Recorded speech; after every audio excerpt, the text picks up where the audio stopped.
नमस्कार साथियों। Dictation legal शब्दों पर आधारित है जो 80 शब्द प्रति मिनट की गति से बोली जाएगी। डिक्टेशन ठीक 5 सेकंड बाद स्टार्ट होगी। स्टार्ट। वादी ने संस्था के प्रबंधक को अपना त्यागपत्र पेश कर दिया था। विराम। सहायक प्रबंधक ने त्यागपत्र के प्राप्त होने पर उसे प्रबंध समिति की अनुमति के अधीन रहते हुए स्वीकार कर लिया और प्रबंध समिति ने भी वादी के त्यागपत्र को स्वीकार करते हुए तारीख 24/11/1971 को संकल्प पारित कर दिया। विराम। वादी ने अपने उक्त त्यागपत्र के स्वीकार किए जाने से पूर्व ही उसे वापस लेने के लिए एक टेलीग्राम तथा पत्र भेज दिया था। विराम। पैरा। वादी अपीलार्थी ने इस घोषणा के लिए एक वाद फाइल किया कि वादी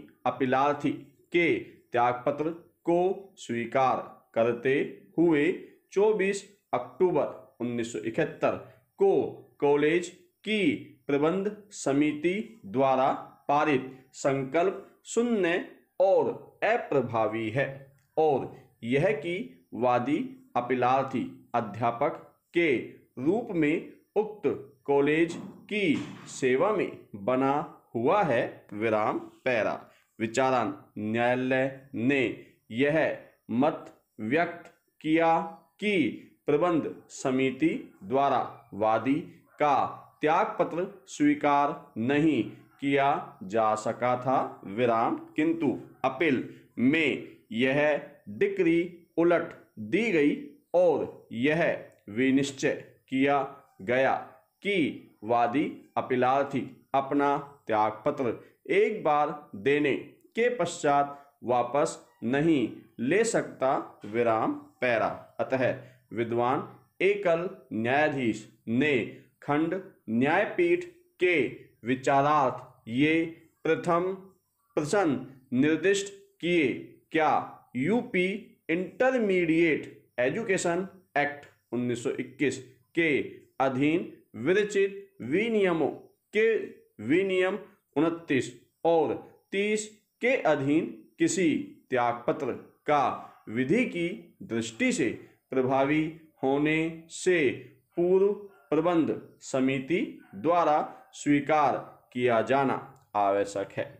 भले ही ऊपर उल्लेखित विनियमों के अधीन कोई स्वीकृति अपेक्षित न हो, फिर भी ऐसा त्यागपत्र उस दशा में किस तारीख से प्रभावी होगा जबकि त्यागपत्र का नोटिस विनियम 29 के अधीन दिया जाता है। क्या त्यागपत्र के प्रभावी होने की तारीख से पूर्व उसे वापस लेने का अध्यापक को अधिकार है। निर्देश अनुत्तरित लौटाया गया। विराम। Para. UP intermediate education act 1921 के अधीन विरचित विनियमों के विनियम 26 की शब्दावली निश्चयात्मक है। विराम। इस विनियम के अधीन प्रबंध मंडल किसी स्थायी कर्मचारी की सेवा 3 मास का नोटिस देकर या उसके बदले में 3 मास का वेतन देकर समाप्त कर सकता है। विराम। विनियम 29 किसी कर्मचारी को या तो नोटिस देकर या इसके बदले में वेतन संदाय करके त्यागपत्र देने में समर्थ बनाता है। विराम। नोटिस या वेतन उस नोटिस या वेतन के प्रति निर्देश करता है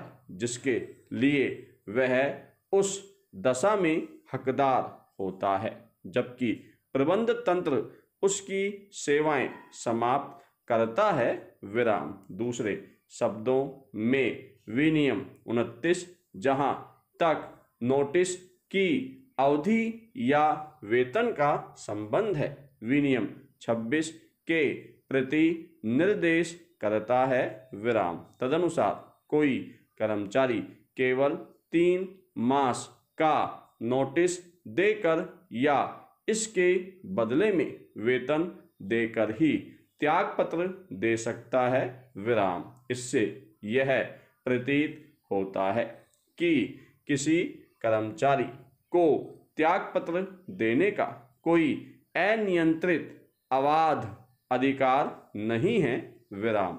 वह त्याग पत्र देने के अधिकार का प्रयोग केवल विनियम 29 और विनियम 30 के उपबंधों के अनुसार ही कर सकता है विराम। पैरा विनियम 29 का परंतु त्यागपत्र देने में किसी कर्मचारी के अधिकार पर यह उपबंध करते हुए एक यह और निर्बंधन अधिरोपित करता है कि कोई भी कर्मचारी जनवरी, फरवरी या मार्च के मास में समाप्त होने वाला नोटिस नहीं देगा विराम। इस परंतु की शब्दावली निश्चयात्मक और आज्ञापक है विराम। इसमें कोई अपवाद नहीं है विराम। यह कर्मचारी को